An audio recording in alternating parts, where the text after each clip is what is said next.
जय हिंद। नमस्कार दोस्तों, मैं तिवारी दिव्यांशु आप सभी का स्वागत करता हूं आपके अपने चैनल नॉलेज विद तिवारी पे।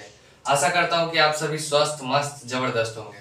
आप लोग के डिमांड पे मैं आप लोग के लिए, जो आप लोग परेशान हो रहे थे, एसएससी जीडी के सभी विद्यार्थी परेशान हो रहे थे कि डॉक्यूमेंट क्या लगेगा, तो उस डॉक्यूमेंट के लिए मैं एक वीडियो लाया हूं। सेपरेट वीडियो है पूरा डॉक्यूमेंट के लिए, तो आप सभी वीडियो स्किप मत करिएगा, वीडियो पूरा ध्यान से देखिएगा कि डॉक्यूमेंट में क्या क्या है। बहुत सारी जरूरी चीजें होती है डॉक्यूमेंट में, अब तो आप सभी ध्यान से देखिएगा। तो शुरू करते हैं। तो सबसे पहले डॉक्यूमेंट में आप अपना एडमिट कार्ड लेके जाइएगा। एडमिट कार्ड की आप 2 कॉपी लेके जाइएगा, 2 कॉपी एडमिट कार्ड की लेके जाइएगा। पासपोर्ट साइज फोटो लगती है, उधर पासपोर्ट साइज फोटो लगती है, तो उसकी क्वांटिटी करीबन 10 रखे रहने का अपने पास। और 10th की मार्कशीट लगती है, 10th की मार्कशीट भी लेके जाना, 12th की भी मार्कशीट लेके जाना। और पासिंग सर्टिफिकेट लगता है। पासिंग सर्टिफिकेट 10th और 12th दोनों की लगती है, लेकिन 10th की बहुत इंपॉर्टेंट होती है, क्योंकि अपनी भर्ती जो एसएससी जीडी की है वो 10th के बेस पे है, तो 10th की सर्टिफिकेट ही बहुत जरूरी होती है। फिर उसके बाद अपना निवास हुआ, डोमिशियल। डोमिशियल बहुत ही इंपॉर्टेंट डॉक्यूमेंट है, इसके बिना आप लोग का निवास नहीं पता चलेगा। अगर ये ना रहा तो आप लोग का फॉर्म जो है वो विथहेल्ड में डाल दिया जाएगा। तो डोमिशियल बहुत ही इंपॉर्टेंट है, इसको लेके जाइएगा। फिर बात करते हैं कास्ट सर्टिफिकेट। कास्ट सर्टिफिकेट सिर्फ SC ST OBC EWS के लिए ही लगता है, ये जनरल वालों से इनका कोई लेना देना नहीं। जनरल वालों के लिए कास्ट सर्टिफिकेट कुछ नहीं लगता। तो SC ST OBC और EWS वालों के लिए कास्ट सर्टिफिकेट लगता है। अब इसमें बात आती है कि कास्ट सर्टिफिकेट में डेट, ये मतलब कि क्या होता है कि जीडी का जो होता है, जीडी वैकेंसी का, उसमें कास्ट सर्टिफिकेट का डेट मानते हैं कि कौन से डेट से लेके कौन से डेट तक है। कुछ फॉर्म का डेट होता है, तो जैसे EWS है उसका 1 अप्रैल 2024 से लेकर 14/10/2024 तक के अंदर ही जिनका बना है, 1 अप्रैल 2024 से लेके 14/10/2024 के बीच में जिन लोगों का EWS सर्टिफिकेट बना है उनका ही सर्टिफिकेट मान्य किया जाएगा। अगर 14 से 15 तारीख हो गया तो आपके सेंटर के जो सीओ है, जो डॉक्यूमेंट चेक कर रहा है, उनके ऊपर निर्भर करता है कि वो आपके डॉक्यूमेंट को विथहेल्ड में डालते हैं या जाने देते हैं। लेकिन जो भी है EWS SC ST ये इनका 14/10/2024 तक ही मान्य होगा।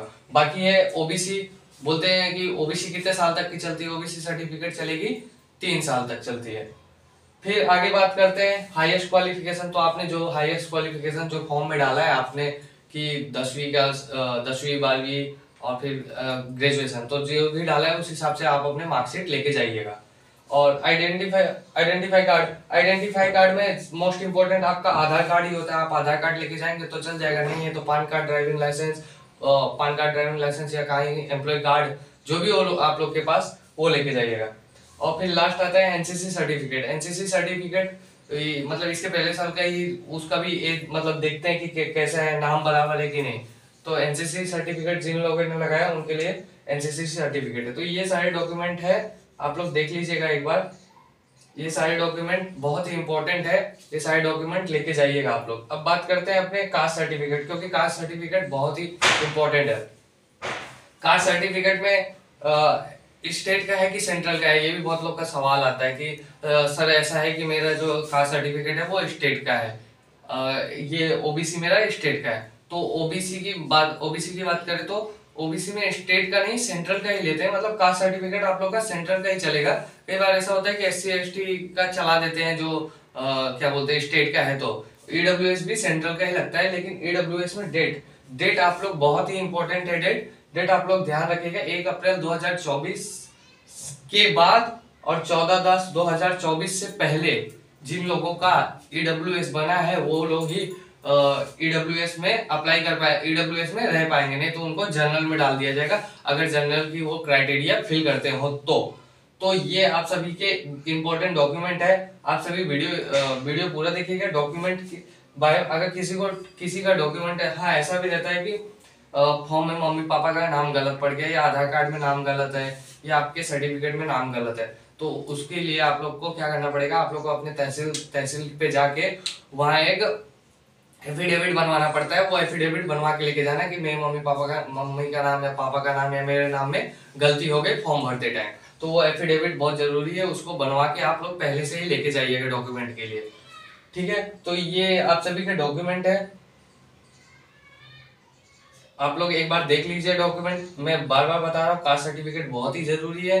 कास्ट सर्टिफिकेट ध्यान से, और किसी का भी अगर कुछ भी प्रॉब्लम हो तो कमेंट करके मुझसे पूछिए। मैं व्हाट्सएप नंबर लिंक में व्हाट्सएप नंबर डाल दूंगा। किसी को भी कोई भी प्रॉब्लम हो डॉक्यूमेंट में तो वो एक बार कांटेक्ट करिए मुझसे। और फिर अब बात करते हैं मेडिकल कब से है। मेडिकल के अपडेट बात करें तो मेडिकल का ऐसा संभावना बताया जा रहा है कि नवंबर के फर्स्ट वीक, मतलब 5 तारीख से आप लोग के मेडिकल स्टार्ट होने वाले हैं। तो मेडिकल की भी तैयारी आप लोग साथ में साथ रखिएगा, और डॉक्यूमेंट अपना एक बार अटैच कर लीजिएगा। एक बार सभी डॉक्यूमेंट आप सब एक साथ रख लीजिएगा और डॉक्यूमेंट चेक कर लीजिएगा कि मेरा डॉक्यूमेंट इस हिसाब से है कि नहीं है। ठीक है, तो आशा करता हूँ कि आप लोग को वीडियो पसंद आई हो। वीडियो पसंद आई हो तो लाइक कीजिए, सब्सक्राइब कीजिए, कमेंट कीजिए और अपनी प्रॉब्लम बताइए। बाकी जय हिंद, जय भारत।